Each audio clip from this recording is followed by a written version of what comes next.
Sometimes the universe doesn't send you a partner. It sends you a wake-up call disguised as love. A person enters your life like a storm. Everything in you reacts. Your body, your mind, your soul. You feel seen in a way you didn't know you needed. Conversations feel electric. Silences feel safe. Time feels different around them. And a part of you whispers, "This is it. This is what I've been waiting for." And then, just as suddenly as they arrived, they slip away. The messages slow down. The energy changes. One day you realize that what felt like a beginning was already becoming an ending. You look back at every moment, every word, every look, searching for the mistake. Where did I go wrong? What did I miss?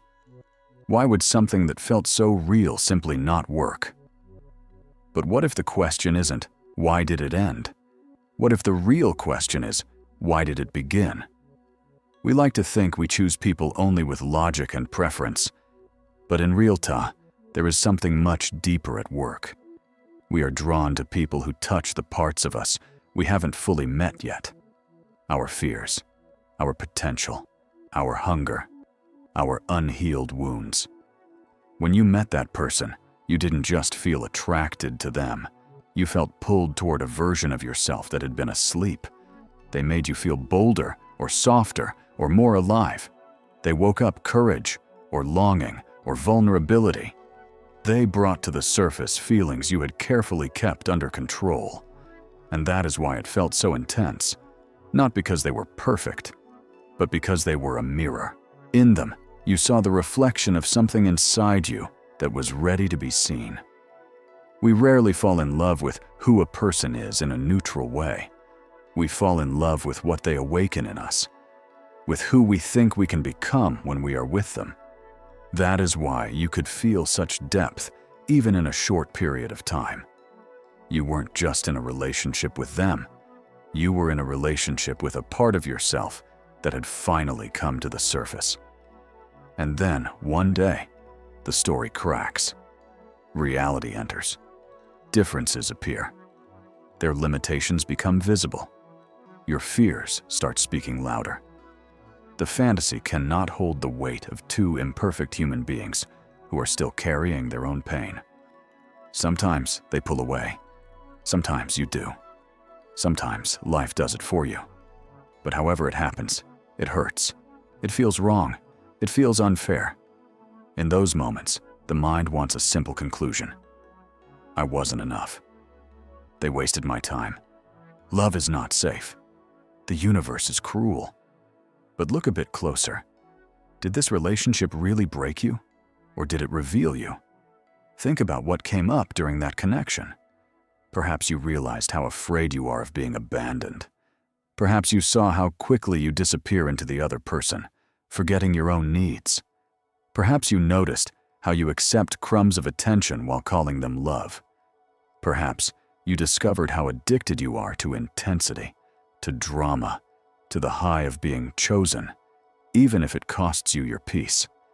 None of this is random. These patterns were there long before this person arrived. They didn't create your wounds. They triggered them. They turned up the volume on what was already playing quietly in the background.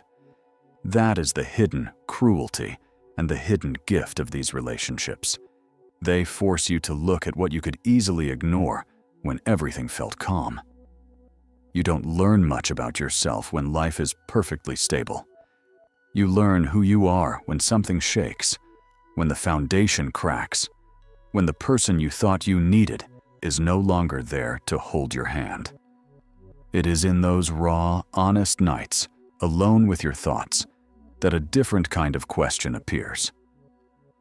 Why do I keep ending up in this same story? Why do I chase people who are hot and cold? Why do I confuse chaos with passion? Why do I believe that I must prove my worth to be loved? These are not weak questions. These are the questions of someone who is ready to wake up. The truth is, your nervous system is not looking for what makes you happy. It is looking for what feels familiar. If your early experiences of love were unstable, conditional, or distant, then instability, conditions, and distance will feel strangely like home.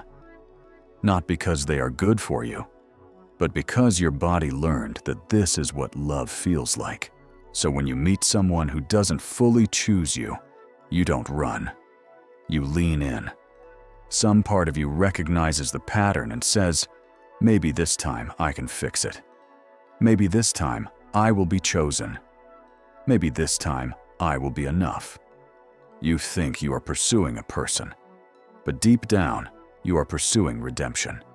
You are trying to rewrite an old story with a new character. And that is why it feels so intense, so important, so all or nothing. But you cannot heal the past by reenacting it. You cannot mend an old wound by handing it to someone new and saying, please, do right what others did wrong. The healing begins when you finally stop and say, I see the pattern. I see my part in it. And I am no longer willing to abandon myself in the name of love. The people you were not meant to stay with are often the ones who make this moment possible. They push you so close to your edge that you can no longer pretend everything is fine. They shake your life so strongly that you cannot go back to sleep.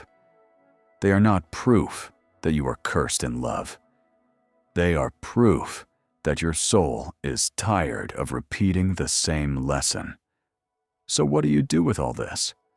What do you do with love that had nowhere to go? What do you do with the memories that still sting, with the questions that still echo? You begin by telling yourself the truth, not the story of blame, but the story of awakening. This person didn't complete me. They woke me up. They didn't ruin my life. They revealed where I was already hurting. They didn't waste my time. They accelerated my growth. You start to see that the end of the relationship was not the end of the story. It was the moment you were invited to meet yourself more deeply. You begin to turn the attention inward. Instead of obsessing over why they said what they said, or why they chose what they chose, you ask, what did this experience show me about how I love? Where did I give too much? Where did I silence my needs? Where did I ignore my intuition just to keep them close?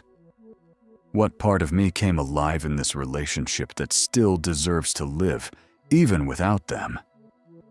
Because here is a powerful truth. The person may be gone, but the parts of you they awakened are still here. And now, they are your responsibility. The courage you felt, the creativity you tapped into, the vulnerability you allowed. You don't have to bury that just because the relationship ended. You can keep it. You can grow it. You can build a life around it. That is how you reclaim your power. Not by winning them back. Not by proving that they made a mistake.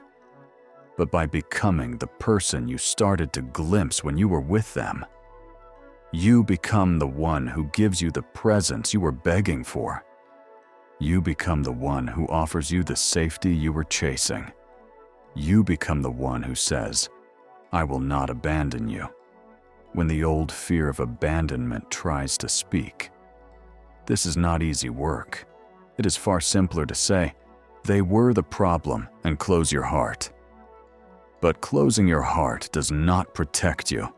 It only freezes you in the last chapter of a book that was meant to continue.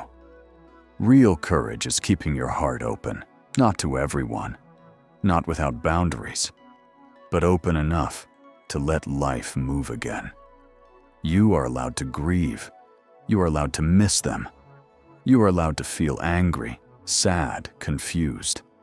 Those emotions are not signs of weakness. They are signs that you cared. But you are also allowed to rise. You are allowed to say, this pain will not define the rest of my life. You are allowed to say, thank you for what you awakened in me. I will carry that forward. even if I do not carry you. When you start to live like this, something subtle but profound shifts. You stop asking, why did the universe take them away from me? And you begin to ask, what did the universe want me to see through them? That is a different level of consciousness. The universe is not sitting in judgment, deciding who deserves love and who doesn't. It is constantly offering you experiences that reflect where you are and where you are ready to grow. Sometimes those experiences come in the form of opportunities, successes, and calm seasons. Sometimes they come in the form of heartbreak, conflict, and endings. The question is not, is this fair? The question is, what is this trying to show me? The people you are not meant to be with forever are often the ones who initiate you into a new chapter of your life. They press on your deepest wounds so you can finally see them. They show you where you have given away your power, where you have stayed small, where you have accepted less than you deserve. They are like earthquakes. They shake away what is unstable. And yes, it's scary when that happens. But after the dust settles, you see the cracks that were already there. You see clearly where something new must be built. You are not here just to find someone. You are here to find yourself. Through others, yes. Through love, yes. Through connection, yes. But ultimately, through the decision to become the person you needed when you were younger, scared and unsure. So take a moment and think about that one person. The one you weren't meant to keep, but who changed everything. Not because of what they did, but because of what their presence revealed. What did you learn about yourself in the space between the first message and the final goodbye? What part of you was born the day the relationship ended? Maybe you found your voice. Maybe you discovered your boundaries. Maybe you realized you deserve to be chosen fully, not half-heartedly. Maybe you simply saw that you can survive what you thought would destroy you. That discovery is not small. That discovery is a new foundation. From here, you get to write a different story. A story where love is not a test of your worth, but an expression of it. A story where you no longer confuse intensity with truth. A story where you no longer chase people who trigger your deepest wound and call it chemistry. A story where every connection, even the brief ones, is seen as sacred, because each one teaches you something about who you are becoming. You will still meet people. Some will stay, some will leave. But you will not collapse when someone walks away, because you will know that they did not take your value with them. Your value stays with you. Your lessons stay with you. Your growth stays with you. And one day, you will meet someone in a different way. Not from a place of hunger, but from a place of wholeness. Not because you are desperate to be chosen, but because you are ready to share the person you have become. Until that day, remember this. The universe is not wasting your heartbreak. It is using it. Using it to wake you, to stretch you, to invite you back to the center of your own life. So next time your heart breaks, instead of asking, "Why is this happening to me?" try asking, "What part of me is ready to emerge through this?" Because again and again, you will discover that the end was never really the end. It was the beginning of becoming who you were always meant to be. If these words resonated with you, don't let this just be another video you watch and forget. Take one thing you felt in your chest while listening and act on it. Maybe it's writing a letter you'll never send. Maybe it's finally letting go of a fantasy. Maybe it's setting a boundary, or forgiving yourself, or choosing to keep your heart open just one more time. Your story is not over. You are still here. You are still becoming.